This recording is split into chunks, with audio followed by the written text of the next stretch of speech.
Hey, what's up everyone? Welcome back. Today I did a tutorial on this look right here. This is a very dramatic, smoldering, cool toned smoky eye look. I used the new JACLYN Hill palette that she collaborated on with her mom, and this is actually the first, from what I can recall, I think this is the first eyeshadow palette that she's launched with her brand JACLYN Cosmetics. I can confirm it's really good. I'm just getting the review right out there from the get-go. It performed very well, and I think that this color selection is very unique and very beautiful. So I love that she did this with her mom. I think it's really cute how they did this together, and also that it launched like right before Mother's Day as well. I just think it was really, really cute. But yeah, I'm gonna walk you through how I got this look step by step. This is a very classic smoky eye that you can use for so many different things. I know that it's like springtime right now, spring into summer, so I know like proms are going on, weddings are going on, and I feel like this is a really good classic smoky eye that you can use for whatever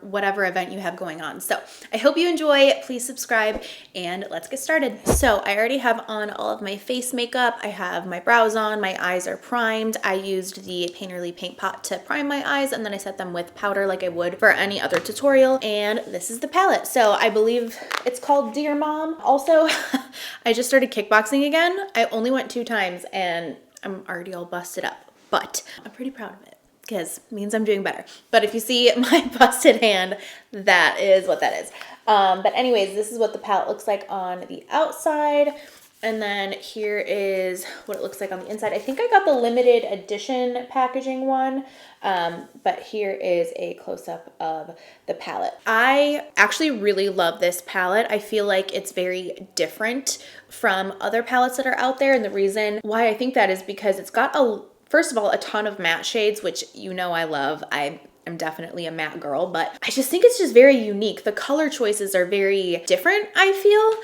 Lots of cool tones, but also a few warm tones as well. So, you know I love it because of the cool tones. So I thought today, I mean, I'm probably gonna use this a few times just because it really grabs my attention, and I can see myself taking this in like 4 totally different ways. So I'd like to create multiple looks with this. Let me know if you want to see that. So today I feel like I really want to do just like a really just sort of like dramatic, smoldering, cool toned look. I think I'm going to start with the color Farm Girl, which is this top shade here. It looks like a very neutral to warm toned base shade that would be really great for my crease. I'm going to start with a Fox 1 brush from my Sigma X Brianna Fox collection and pick that up here.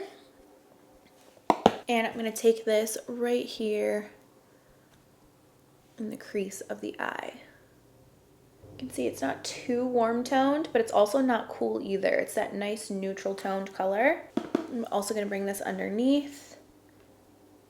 Just bring that color all the way around the eye. Connect it to the nose here. Bring it around. And now we've got this nice base for all the other colors to go on top of. And then I'm just carrying the same thing over on this side.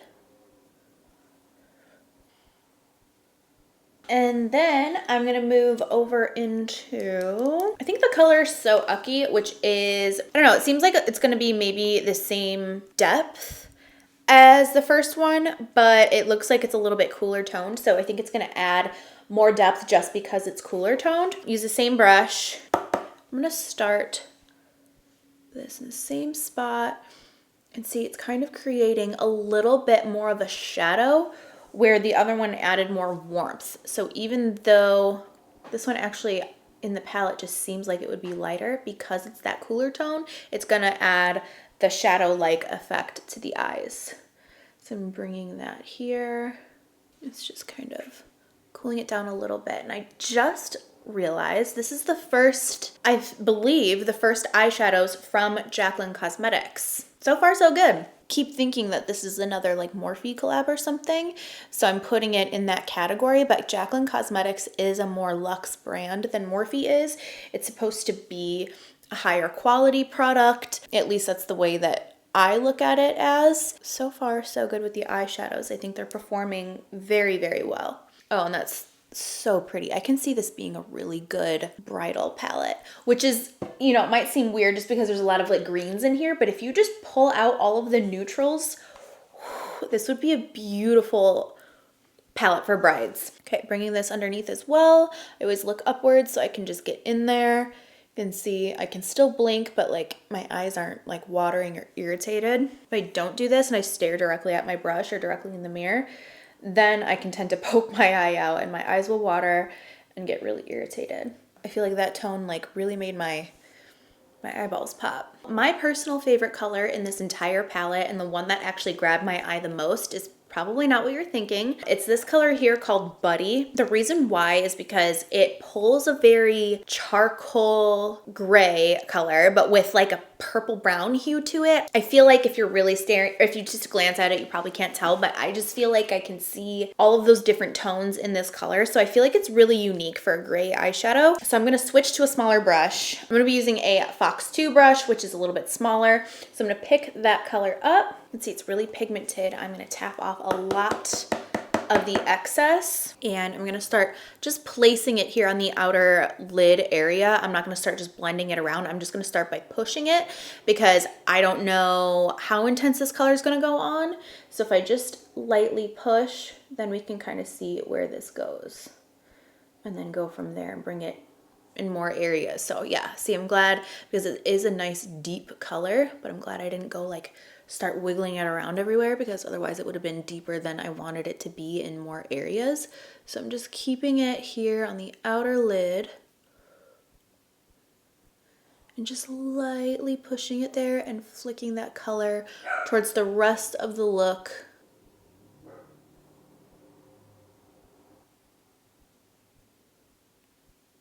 Okay, so that started to add a lot more depth and dimension. I did it very softly. I didn't hold too close on the ferrule of my brush, so I didn't apply too much pressure and too much color all at once. So it's going on so nicely. It's just blending out really well. And now I want to add just a touch of warmth. I'm going to go into Bad Mousy, this color here. This is like a nice rich chocolate brown. I want to add some warmth to this.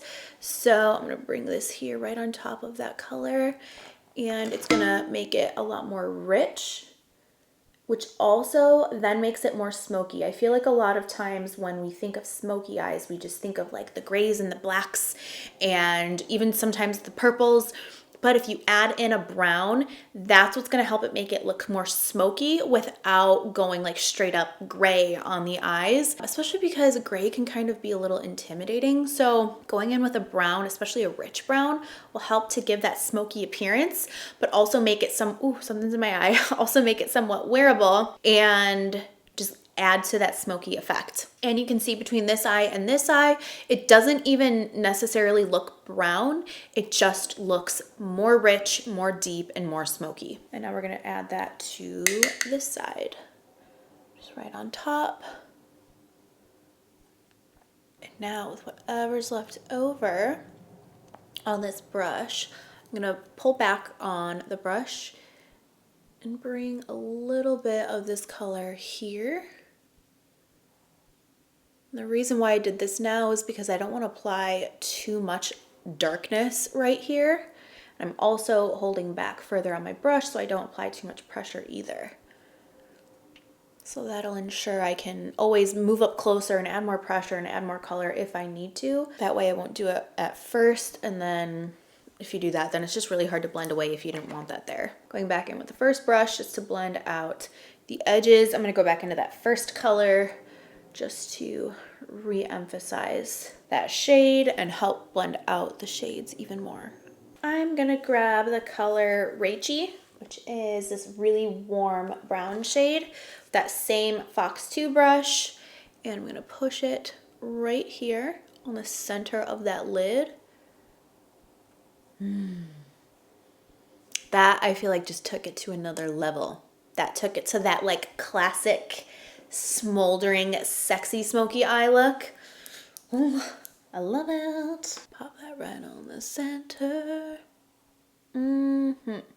Also gonna bring that color underneath. Work that all the way from the outer corner to the inner corner. Okay, I'm now gonna grab my Fox 3 brush and I'm gonna mix Bad Mousy with Because I Said So, which is this rich black shade. I'm gonna mix those two together and start pushing this on the outer lash line to really deepen that up.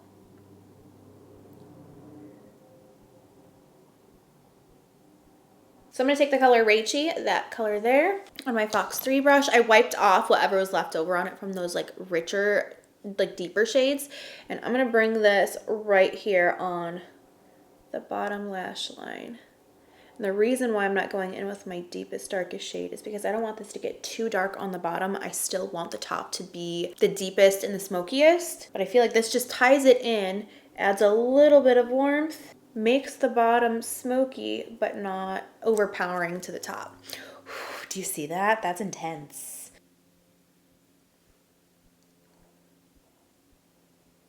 Gonna blend it out the bottom lash line.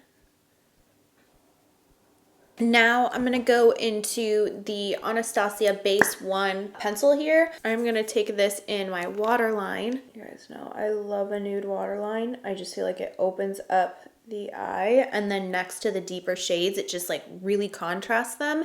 It makes those pop even more while making my eye look huge.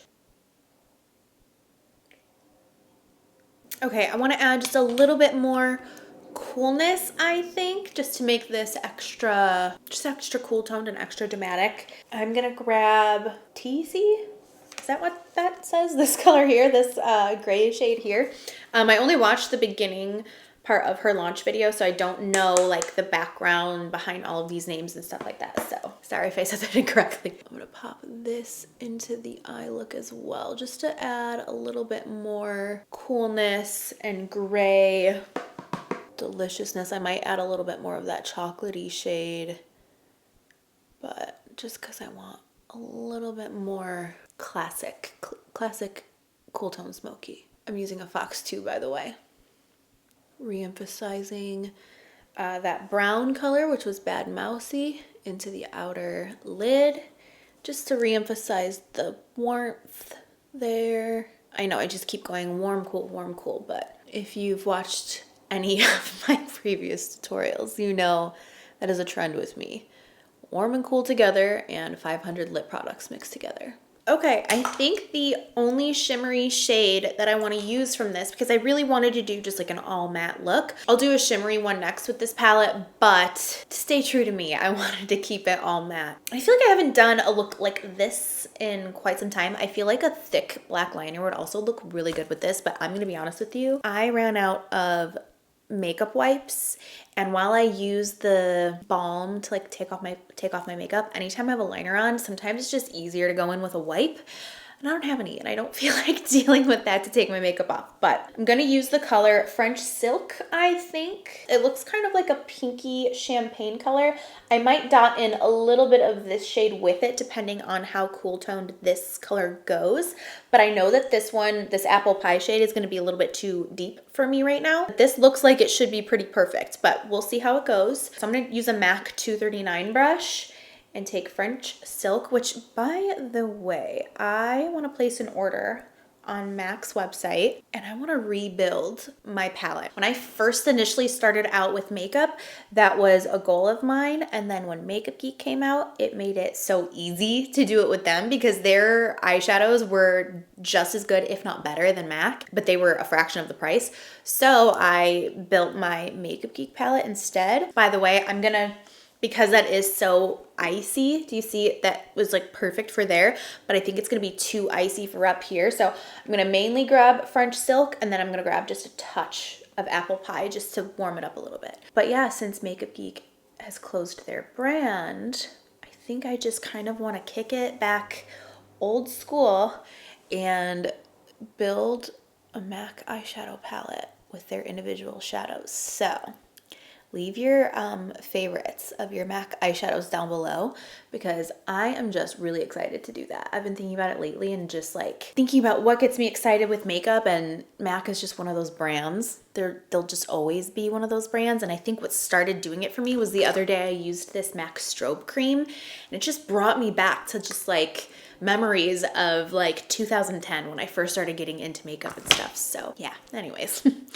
Okay, so I'm gonna drag this down And then go in, I'm just gonna grab a clean, fluffy brush just to blend in between, but I think that was like the perfect little mixture for the brow bone to mix in a little bit of that apple pie.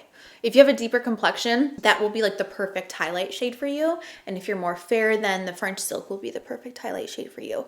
But if you're somewhere in between, you can always mix them, and like say you're more tan than me, grab the apple pie first and then a hint of the French silk. You know, you can always kind of manipulate the shades in the way that you need them to for your exact skin tone. I'm gonna use my Makeup Geek mascara, even though you can't get it anymore. I'm pretty sure they're completely closed now, unfortunately, but I've got a little bit of this left. I'm gonna use it until it's completely gone, but use whatever mascara you love. I also really love the Tarte Maneater mascara, so I'm just going to apply this. I got a question recently about why do we apply mascara before applying lashes if you're just going to cover them up anyways. For me, it's a personal preference. The first reason is because it kind of creates a base for your lashes to sit on top of. You don't want your false lashes to be glued to your real lashes. You actually want that to be glued to the skin. And sometimes if you don't apply mascara, they can kind of get lost in translation because you can't see them that well. And then it's a lot easier to glue onto your actual lashes. When you take off the false ones, then it can actually rip out your real lashes. So that's the first thing. But secondly, since we just did all this eyeshadow, all of that color just got put onto my lash. So then when I put on the fake one, you're gonna see all of the dusty lashes against this rich black false lash. So that's reason number 2. And reason number 3 is that my lashes can tend to go straight. Then I pop on the lash. You'll see it from the side, like the fake ones will be going up and then these will be going more straight. So this just kind of helps to give them some tack, give them some color. And then when you pop them on, they just blend in together so nicely. I also don't apply the mascara after putting on the false lashes because I don't like to put mascara on my false lashes at all, just because I feel like then they look really fake. Sometimes you can apply mascara to them to help them look more real. Actually, it just kind of depends on the lash. But to actually get every single real lash, you can't really do that after the fact. Now, there have been times where like I've popped on a false lash and it was too late and I had like forgotten to put mascara on my real ones. It's really not that big of a deal. But I would say, in my experience, my personal favorite way to do it is to apply the mascara first for all of those reasons. I don't think you have to be as meticulous with it. I don't think you need to go in and do like a super careful job of applying your mascara because you are going to be covering it up. So it doesn't actually like matter that they like look amazing. It's just to get that color on there, that base, that tackiness. And of course, like I was saying, the color so that it blends in really nicely with the false lashes. Okay, I'm going to pop on these lashes from Velour. These ones specifically are discontinued, but I'm pretty sure they made like a replica of these with their new launch. So I will link those ones down below. I don't remember what the name of them are, but I remember looking them up and they're like literally identical. So I'll link those down below. These are some of my favorite lashes. They're extremely dramatic and fluffy and gorgeous. I feel like they're not really in style anymore just because the style is more so about like more like lifted winged effect, but I still love these. I think they're insane. And that's why I love them. So the lashes are on, and now I'm gonna go in and do some mascara on the bottom lashes just to balance out the top ones. I feel like, especially with a false lash that's this dramatic, I kind of just feel like I have to go in with some decent mascara on the bottom because otherwise it just kind of like looks really, really top heavy over here, and this kind of just balances it out and opens the eye up. Okay, and this is the final look. This is what the eyeshadow looks like up close with the lashes. I really, really love this look. I love how dramatic and cool toned, but yet warm toned at the same time this look is. I really, really enjoyed this palette. I can't wait to use it again. I think that the colors are just very beautiful, right up my alley. I love the selection, and I feel like it also is making me kind of think outside of the box for different looks. I normally don't, I mean, I've done green looks and stuff like that, but I don't normally grab green looks, but I do the cool tone looks from time to time. And I don't know, I'm just really excited about this palette. I love the way that it performed. I think it was just so easy to use, so easy to blend, and overall I just really, really liked it. So yeah, let me know what other looks you'd like to see from me down below using this palette. If you want me to do something really warm next, if you want me to do like even cooler with like that silvery color, what is it called? Thankful, this one, could do something with this because I think that is just stunning. Let me know what you want to see down below. Yeah, congratulations, JACLYN and her mom on this palette. I think it's so cute that they did this together. And yeah, that's it. Thank you guys so much for watching. Please subscribe and I will see you soon.